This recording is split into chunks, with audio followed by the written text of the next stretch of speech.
¿Qué tal, familia? ¿Cómo están? Bienvenidas, bienvenidos a esta nueva edición de nuestro segmento en vivo Hagamos Equipo, en el cual charlamos con personas interesantísimas que están ayudando a construir un mejor país. Nuestro invitado de hoy es el doctor Francisco Navarrete. Bienvenido, Francisco, ¿cómo estás? Muchas gracias por la invitación. Todo muy bien, gracias. ¿Tú? Bueno, pues a continuación, mira, les comparto una breve semblanza. El doctor Francisco comenzó sus estudios de médico cirujano en la Universidad Autónoma de Guadalajara, con un internado en el University Medical Center en la Universidad de Arizona. Él se interesó por la investigación y con eso realizó un año de servicio social en el Centro de Investigación en Alimentación y Desarrollo, publicando su primer artículo en la revista de diabetes más importante a nivel mundial. Realizó la especialidad de medicina interna y posteriormente la subespecialidad en endocrinología en la Universidad Autónoma de Nuevo León. Ha realizado 2 tesis de posgrado sobre diabetes, es miembro de la Asociación Americana de Endocrinólogos Clínicos y está certificado por el Consejo Mexicano de Medicina Interna y el Consejo Mexicano de Nutrición y Endocrinología. Actualmente socio adscrito de la Sociedad Mexicana de Nutrición y Endocrinología y forma parte del cuerpo médico del Hospital San José, TEC de Monterrey, el Hospital Muguerza, el Doctors Hospital, Hospital OCA. Y hoy nos platicará sobre la importancia de la prevención y el control de la diabetes. Muy bienvenido. Buenas noches. ¿Cómo estás, Francisco? Muchas gracias por la invitación. Muy bien y encantado de acompañarlos. Oye, tengo entendido que, si mal no recuerdo, es el sábado, el Día Mundial de la Conciencia y Prevención de la Diabetes. Es correcto, es el 14 de noviembre. 14 de noviembre. Este día es muy importante porque permite que todos nos demos cuenta de la importancia que tiene diabetes a nivel mundial. Es un problema que ha ido creciendo de manera muy importante. Es la primera enfermedad no infecciosa en ser considerada una epidemia. Okay. Entonces, es algo que está afectando a mucha gente. Para que todos entendamos, especialmente la gente que nos ve desde casa y quizás no esté tan familiarizada con la enfermedad, ¿qué es la diabetes? ¿Cuáles son las causas de esta enfermedad? Y si tiene que ver solamente con malos hábitos alimenticios, también puede ser hereditaria. Pero ¿en qué consiste esta enfermedad que, como bien lo dices, ya ha sido catalogada incluso hasta como pandemia? Claro que sí. Les explico. Hay varios tipos de diabetes. El 90% de las diabetes es diabetes tipo 2, que ahorita les voy a explicar en qué consiste. Del otro 10% se divide entre diabetes tipo 1, que es una enfermedad autoinmune, en donde el mismo cuerpo, generalmente son niños o adolescentes, generan anticuerpos contra las células beta del páncreas, que son las que generan la insulina. Está la diabetes tipo LADA, diabetes tipo MODY, que son enfermedades autoinmunes y enfermedades genéticas que dañan a las células beta del páncreas, que son las que producen la insulina. Y la diabetes tipo 2 es la más común. 9 de cada 10 personas que tienen diabetes es diabetes tipo 2 lo que tienen. Y esto significa que, por ejemplo, cuando uno aumenta de peso, que tiene sobrepeso o obesidad, que tiene mucha grasita visceral, mucha grasita dentro del abdomen, junto al intestino, junto a los riñones, junto al hígado, ese exceso de grasita genera que la insulina no funcione bien. Y la insulina es muy importante para transportar la glucosa de la sangre hacia adentro de las células. Entonces, si no funciona bien, entonces el páncreas tiene que esforzarse para aumentar la producción de insulina. Y en ese esfuerzo lo puede mantener durante varios años hasta que llega un momento en que se cansa. Cuando el páncreas se cansa, empieza a bajar la producción de insulina y al bajar la insulina, los niveles de glucosa en la sangre suben. Y este exceso en la sangre genera con el tiempo muchos problemas muy severos, como la pérdida de la vista, como la falla en los nervios con dolor en los pies, pérdida de la sensibilidad en manos y pies, produce problemas en los riñones, donde los riñones dejan de funcionar, amputaciones en las piernas. En México, la principal causa de ceguera es la retinopatía por diabetes. Y la principal causa de muerte por diabetes generalmente son problemas como infartos al corazón o embolias. Es un problema que viene creciendo de manera muy importante junto con el sobrepeso y obesidad. Nosotros somos uno de los países con más... Hay una estrecha relación entre el sobrepeso y la obesidad con el desarrollo de la diabetes. 9 de cada 10 personas con diabetes tipo 2 tienen sobrepeso o obesidad. Ok. Entonces sí tiene que ver mucho nuestros hábitos alimenticios. Definitivamente. Nuestros hábitos alimenticios no nos ayudan mucho. Tenemos una cultura muy apegada a ciertos alimentos que no nos convienen tanto y cada vez hemos ido disminuyendo nuestra actividad física. Para mí es muy triste ver, por ejemplo, cuando tú vas a una escuela, antes un niño de todo el salón, que a lo mejor eran 30 o 40 en un salón, tenía sobrepeso o obesidad, y ahorita entras a un salón y ves una gran cantidad de niños con sobrepeso o obesidad. Ya es muy frecuente el sobrepeso y la obesidad aquí en México. Vamos a decir, aquí en Nuevo León, estamos hablando de que el 15% de los niños y adolescentes tienen sobrepeso o obesidad. Es un nivel muy alto y esto ha venido aumentando de manera muy, muy importante. Y esto va de la mano, como tú lo comentas, con el desarrollo de diabetes. Cada vez estamos viendo diabetes a una edad más temprana. Es muy triste ya diagnosticar adolescentes con diabetes tipo 2, que es una enfermedad que es muy prevenible. La verdad es que si una persona, aunque tenga antecedentes familiares de diabetes, padres o abuelos, tiene un peso normal, hace ejercicio, come sanamente, es difícil que desarrolle diabetes. Realmente es el conjunto de las dos cosas. Me interesa mucho que nos digas cuáles son los principales factores de riesgo para desarrollar esta enfermedad. Entonces, ahorita que dices, bueno, incluso si tengo cuadros en mi familia, ¿eso quiere decir que hay una predisposición genética para padecer la diabetes si existe previamente en mi familia? Es correcto. De hecho, se ha investigado mucho para saber si en México, si los mexicanos tenemos una mayor predisposición comparado con otros países. Y sí, definitivamente hay una cuestión genética en las células beta de nuestro páncreas que nos da cierta predisposición a desarrollar diabetes. Entonces, ya tenemos esa predisposición genética. Si aparte en mi familia, por ejemplo, mis padres o mis abuelos tuvieron diabetes, la posibilidad de que yo tenga diabetes es muy alta. Okay. Y si a eso le sumo el que yo no llevo una buena alimentación, no hago ejercicio y tengo sobrepeso o obesidad, pues la posibilidad se aumenta de manera muy, muy importante. ¿Qué otros factores de riesgo podrían haber además de estos tres? Básicamente es la cuestión genética y la cuestión de la alimentación, la falta de actividad física, el sobrepeso y la obesidad.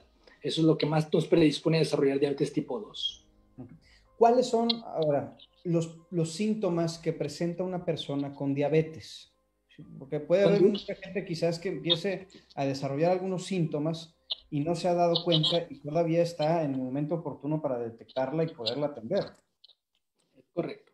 Lo ideal es checarse aunque uno no tenga síntomas. Si yo sé que tengo familiares, padres o abuelos con diabetes y yo tengo sobrepeso u obesidad, vale mucho la pena checarme. Okay. Sobre todo si tengo un engrosamiento de la piel y oscurecimiento de la piel en la parte de atrás del cuello, axilas, ingles, codos, nudillos o rodillas. Esto se llama acantosis nigricans. Esto lo hemos visto todo en otras personas. Si tú ves una persona con sobrepeso u obesidad que tiene oscurito el cuello, no es que esté sucio su cuello. Lo que pasa es que hay un exceso de insulina que está generando ese oscurecimiento. Y esto nos habla de que ya está batallando el páncreas para hacer su trabajo y que eventualmente esa persona va a desarrollar diabetes. Es un punto muy importante que valdría la pena que si yo sé que tengo sobrepeso o obesidad y empiezo a ver mi cuello oscurito o mis axilas o mis ingles, es mejor que vaya al médico para checarme los niveles de glucosa. Porque de aquí para cuando se desarrollen los síntomas de diabetes, generalmente ya tenemos 8 años con diabetes. Yo 8 años con niveles altos de glucosa. ¿Cuáles son los síntomas que vamos a desarrollar? La persona empieza a orinar mucho. ¿Por qué? Porque cuando los niveles están altos de glucosa, arriba de 180, la única forma que tiene el cuerpo para bajar esos niveles de glucosa es diciendo a los riñones que la tiren a través de la orina. Entonces empezamos a orinar mucho. Eso nos empieza a deshidratar y hace que nos dé mucha sed, que se nos seque mucho la boca. Ese es el segundo síntoma. Y luego empezamos a perder peso. ¿Por qué? Porque si no hay suficiente insulina que transporte la glucosa de la sangre hacia las células, entonces las células se quedan con hambre, no tienen con qué generar energía y empiezan a adelgazarse y empezamos a perder peso. Pero cuando desarrollamos esos síntomas de orinar mucho, de darnos mucha sed, mucha hambre y perder peso, es porque ya tenemos mucho tiempo con niveles altos de glucosa. Por eso la importancia de checarse antes. Por ejemplo, sobre todo ahorita yo insistiría mucho en niños y adolescentes que si los vemos, si mi hijo, si mi nieto tiene sobrepeso, si yo lo veo con sobrepeso o obesidad y lo veo que tiene oscurito el cuello o las axilas o las ingles, urge que se vaya a checar los niveles de glucosa, insulina y HOMA para ver qué tanta resistencia a la insulina hay y para ver qué tanto riesgo tiene de desarrollar diabetes y ver qué se puede hacer para que no la desarrolle. Okay. ¿Cómo se puede diagnosticar una persona con este padecimiento? Hay varias formas. Uno son los niveles de glucosa en ayuno, con 8 horas de ayuno. Lo normal es menos de 100, entre 100 y 125 es prediabetes y arriba de 126 es diabetes. La otra es una curva de tolerancia a la glucosa, donde a la persona le checan la glucosa en el laboratorio, luego le dan a tomar un líquido muy dulce con 75 gramos de carbohidratos y luego se vuelve a medir a la hora y a las 2 horas para ver cómo se comporta la glucosa. Y si sale más de 200 después de 2 horas, quiere decir que tiene diabetes. Y la tercera es una hemoglobina glucosilada, es un estudio en sangre que no ocupa ayuno, que es básicamente el promedio de glucosa en los últimos 3 meses, que debe estar menos de 5.7%. Si está entre 5.7 y 6.4 es prediabetes y arriba de 6.5 es diabetes. ¿Cómo se puede controlar? ¿Se puede? Bueno, primero, ¿se puede controlar? Definitivamente. Diabetes tipo 1, tipo 2, LADA, MODA y todos los tipos de diabetes son muy controlables. Con el tratamiento adecuado es muy controlable. Hablando de la diabetes tipo 2 exclusivamente, el tratamiento son 3 cosas. Es una alimentación sana, ejercicio y medicamentos. Entre las 3 cosas se puede controlar la diabetes y diabetes no genera ningún problema. Para que una persona genere problemas como neuropatía, como amputaciones, por ejemplo, falla renal, pérdida de la vista, tienen que pasar más de 8 o 10 años de mal control de la diabetes, es decir, niveles altos de glucosa. Entonces, si una persona con diabetes está bien controlada, nunca genera ninguna complicación. Eso es en lo que trabajamos básicamente diariamente, tratando de que los pacientes estén con niveles óptimos de glucosa para que no vayan a desarrollar las complicaciones de la diabetes. Ahora, una vez he escuchado mucho esto, quisiera más saber si nos lo puedes confirmar. Una vez que un paciente es diagnosticado con diabetes, este padecimiento ya es de por vida. Es correcto. Hasta ahorita no hay una cura para la diabetes. Lo que es la resistencia a la insulina, la prediabetes, se pueden revertir, pero ya cuando llegamos a diabetes tipo 2 es porque ya el páncreas ya se cansó, ya la producción de insulina bajó de manera muy importante, por eso los niveles de glucosa subieron y esa enfermedad, la diabetes no se va a quitar. Quiere decir que ya el páncreas ya bajó la producción de insulina de manera muy importante, pero si la persona pierde peso, es decir, cambia su alimentación, hace ejercicio, empieza a perder grasita del área del abdomen, la insulina que todavía se produce funciona mejor y puede estar sin tratamiento durante varios años. Excelente. Entonces, apenas te iba a preguntar si se puede llevar una vida normal con diabetes. Definitivamente, definitivamente eso es en lo que estamos trabajando más, que las personas puedan llevar una vida normal y que no desarrollen las complicaciones. Realmente el tener diabetes no genera mucho problema. O sea, una persona con diabetes bien controlada no genera ningún tipo de síntoma. Pero quien sí le va muy mal con diabetes, quien trata de ignorarla. Porque sabemos que podemos traer 250 o 300 de glucosa y andar en la calle caminando como si nada. Pero eventualmente, con el paso de los años, con ese nivel tan alto, empiezan a generar las complicaciones. Y ahí es donde se empieza a complicar la vida. Entonces, porque las complicaciones ya no se quitan. Si una persona pierde la vista por retinopatía por diabetes, ya no se va a quitar. Si los riñones dejan de funcionar, eso ya no se va a revertir. Si hay alguna amputación, no hay forma de revertirlo. Entonces, en lo que trabajamos es que la glucosa esté bien controlada para que nunca genere ninguna complicación. Y lo ideal, pues, es antes de desarrollar diabetes, porque si no desarrollamos diabetes, pues nos evitamos todo ese problema. Claro. Oye, Francisco, a ver, México, lo mencionamos hace rato, no solo ocupa la primera posición en obesidad infantil a nivel mundial. Es correcto. Sabemos que 7 de cada 10 personas en general presentan obesidad o sobrepeso. ¿En qué posición estamos en materia de diabetes? Somos el sexto lugar. ¿Sexto lugar? Sexto lugar, exactamente, después de Estados Unidos, China, India. ¿A nivel mundial? ¿Perdón? A nivel mundial, sexto lugar a nivel mundial. Somos el sexto en diabetes a nivel mundial. Y Nuevo León es uno de los estados con más diabetes de México. Tenemos el 15.6% de diabetes. México, en la encuesta nacional de salud del 2018, mencionaba que el 10.3% de las personas tenemos diabetes. Pero lo que hicieron en la encuesta nacional de salud fue preguntarle a las personas si sabían que tenían diabetes. Lo que sabemos es que el 50% de las personas con diabetes no saben que tienen diabetes. Entonces, seguramente estas proporciones son mucho mayores. Yo podría estar hablando a lo mejor del 20%, 2 de cada 10 personas. También sabemos que arriba de los 65 años, en el adulto mayor, 2 de cada 10 adultos mayores tienen diabetes. Entonces, son niveles muy, muy altos. La verdad es que es muy frecuente la diabetes. Ahorita podríamos hablar de que 2 de cada 10 personas tienen diabetes aquí en México. Y sobre todo aquí en México. Estamos ante un problema de salud pública. Definitivamente. Okay. Es un problema que mata a muchísimas personas anualmente. Ahorita yo sé que estamos muy concentrados en la cuestión del coronavirus, pero la verdad es que diabetes mata mucho más personas por año de lo que ha matado el coronavirus, sin ningún problema.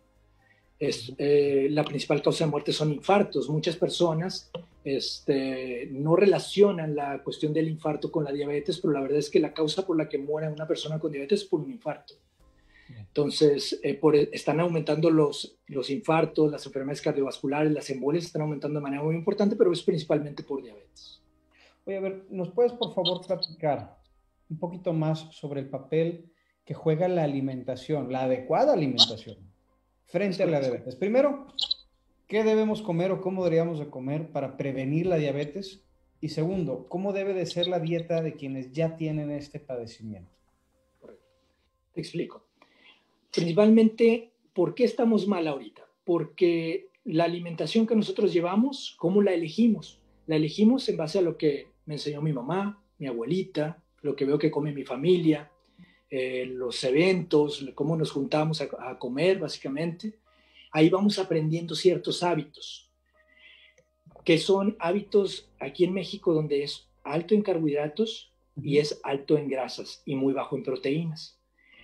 Lo correcto es que nosotros sepamos cómo debe ser mi alimentación, no aprenderlo de mis padres o mis abuelos, porque no necesariamente está correcto.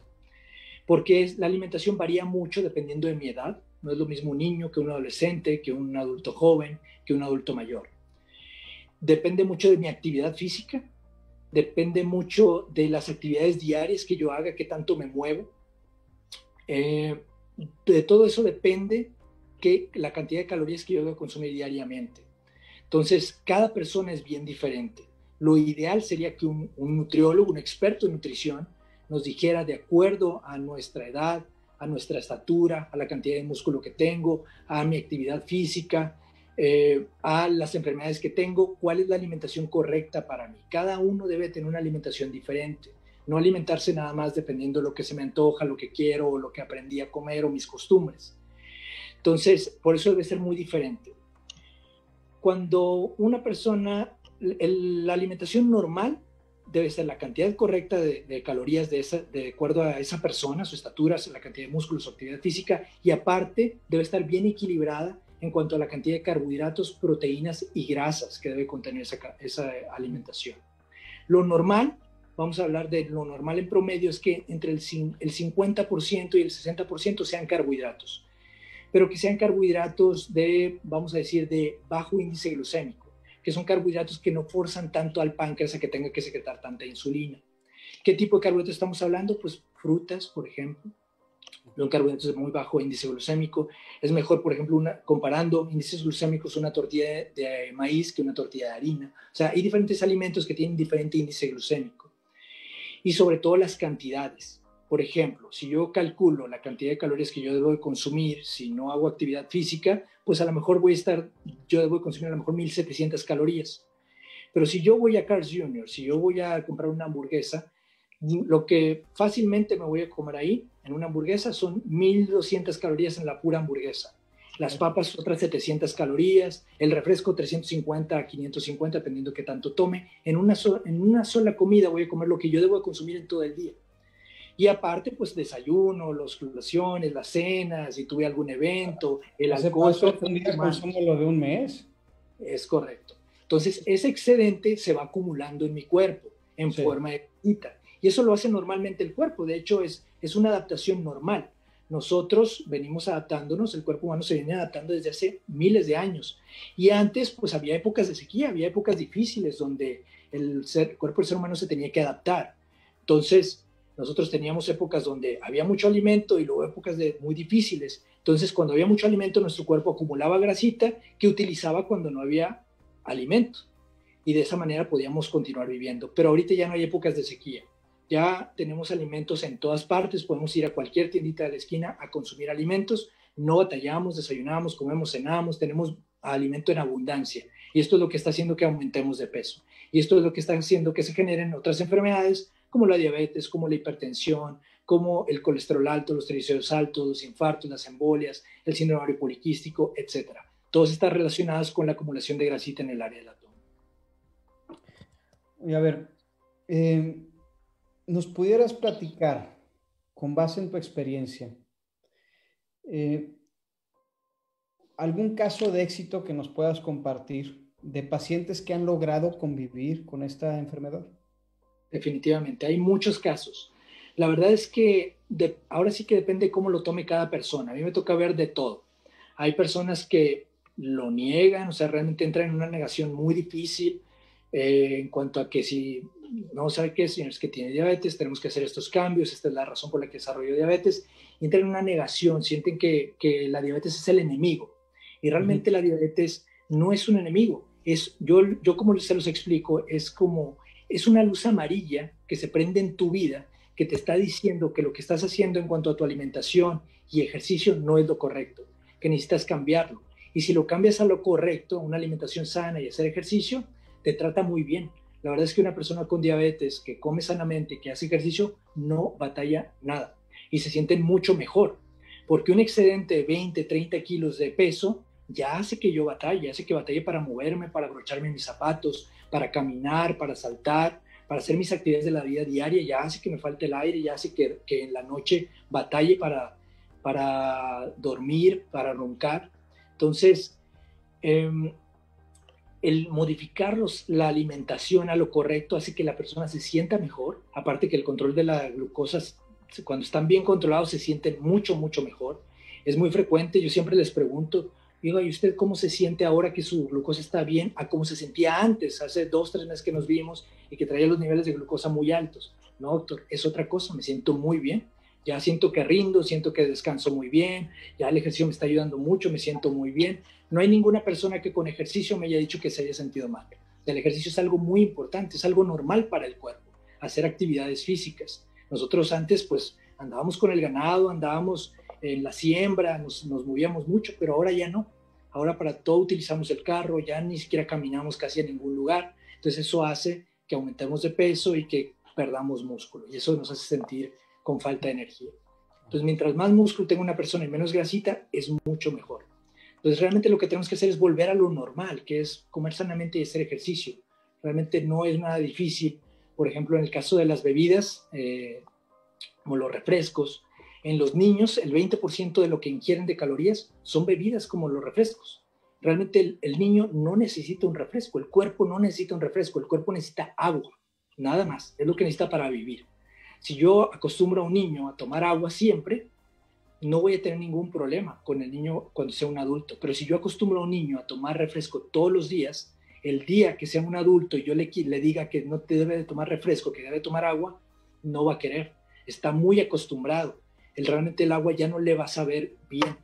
Entonces, eso es algo con lo que nos enfrentamos muy frecuentemente. Son personas que están acostumbradas a una alimentación y luego quitar esa costumbre es muy difícil. Pero quien lo logra, quien hace ese cambio, una alimentación más sana y hacer ejercicio diariamente, se siente muy bien. Es un cambio muy importante. Hemos visto personas con niveles muy altos de glucosa que ya acuden porque ya empiezan a tener las complicaciones como la neuropatía por diabetes, se controla la glucosa, comen más sanamente, hacen más ejercicio y se sienten mucho mejor. Y aparte evitamos que desarrollen otras enfermedades que a lo mejor si hubieran seguido con sus malos hábitos, a lo mejor las hubieran desarrollado, como es la hipertensión, como es el colesterol elevado, los triglicéridos elevados, los infartos, las embolias. Entonces, con cambios en la alimentación y ejercicio evitamos muchos, muchos problemas, ¿no?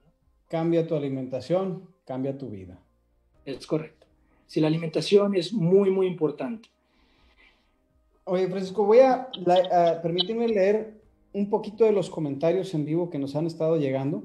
Muchos saludos para tu persona y para lo que nos estás platicando. Elvis Grande dice bendiciones. Juan Robles también dice saludos y bendiciones a todos.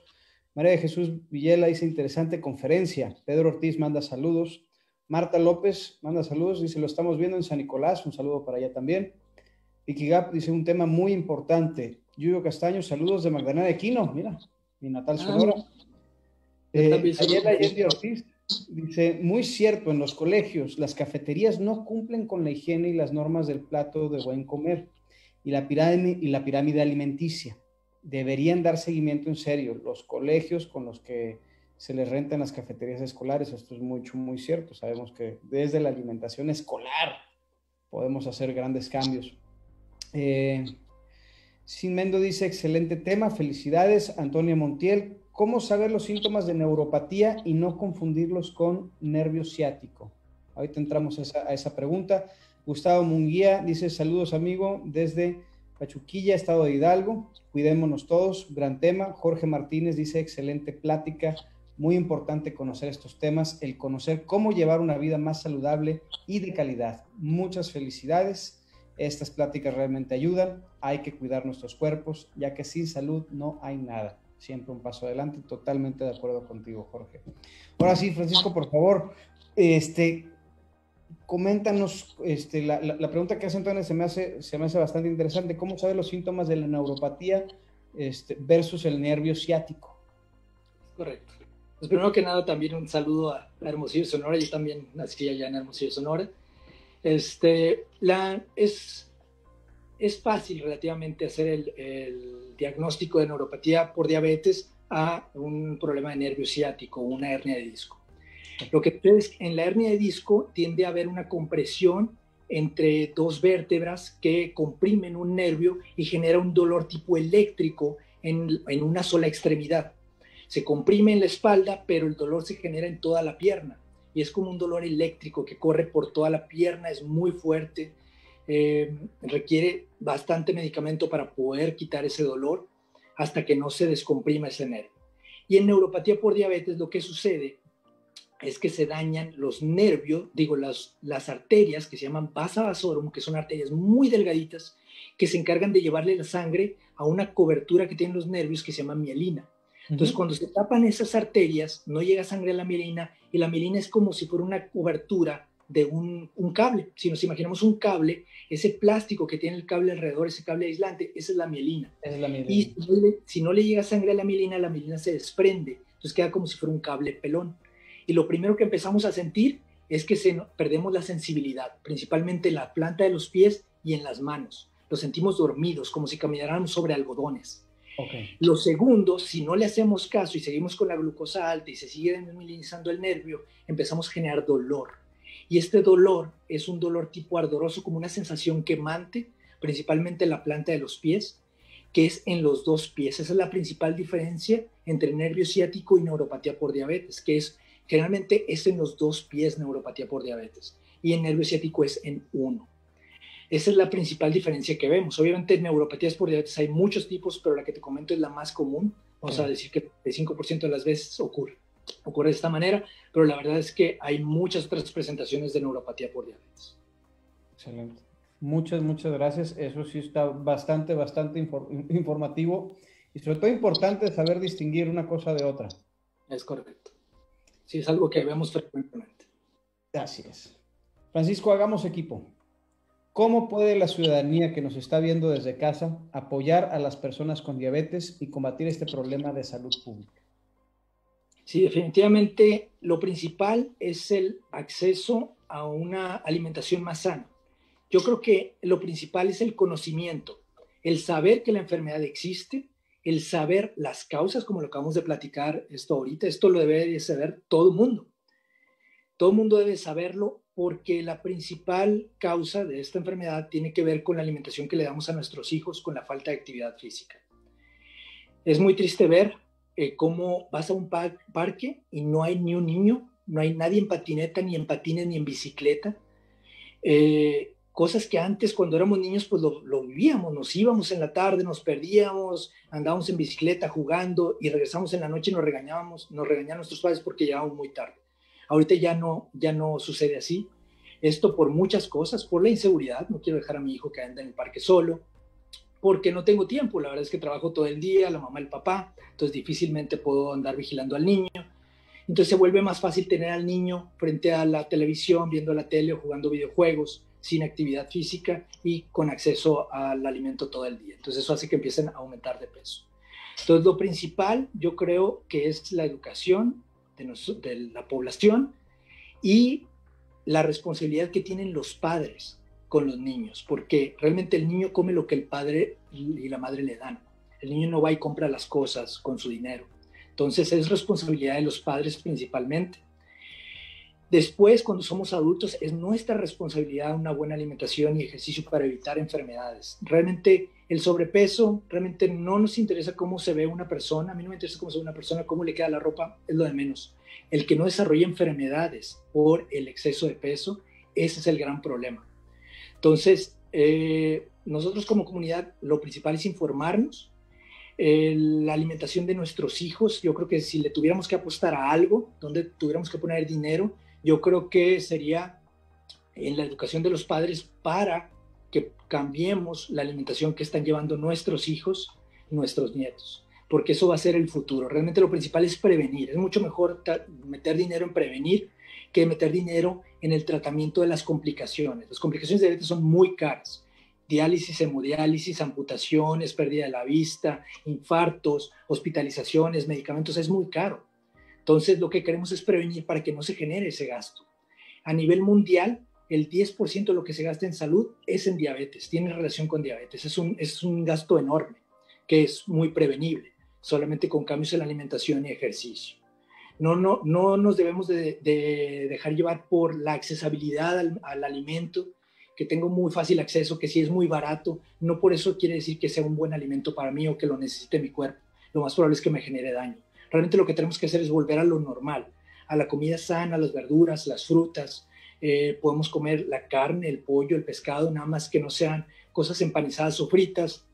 Si es carne, quitarle la grasita, lo rojo está muy bien, no hay ningún problema. Si es pollo, quitarle el pellejo, la proteína está muy bien, lo blanco. Tratar de cocinar con la menor cantidad de aceite posible. Tratar de que sean los alimentos con menos grasas, lo menos cargados de calorías posibles. Tratar de evitar la comida rápida como las hamburguesas, los tacos, los tamales. Ese tipo de alimentos tienen muchas calorías. Lo podemos hacer, pero de vez en cuando, no tan frecuentemente como lo hacemos. Y una actividad física normal que todos debemos hacer es media hora diaria. Es una actividad normal.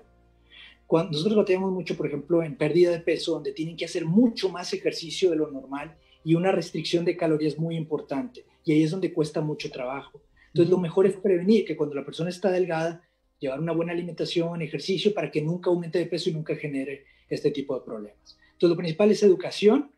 Lo segundo, el acceso a los alimentos, a la actividad física, el tener seguridad para poder salir a las calles a caminar con tu perro, andar en bicicleta, tener los niños que salgan a jugar con sus amiguitos. La seguridad es muy importante.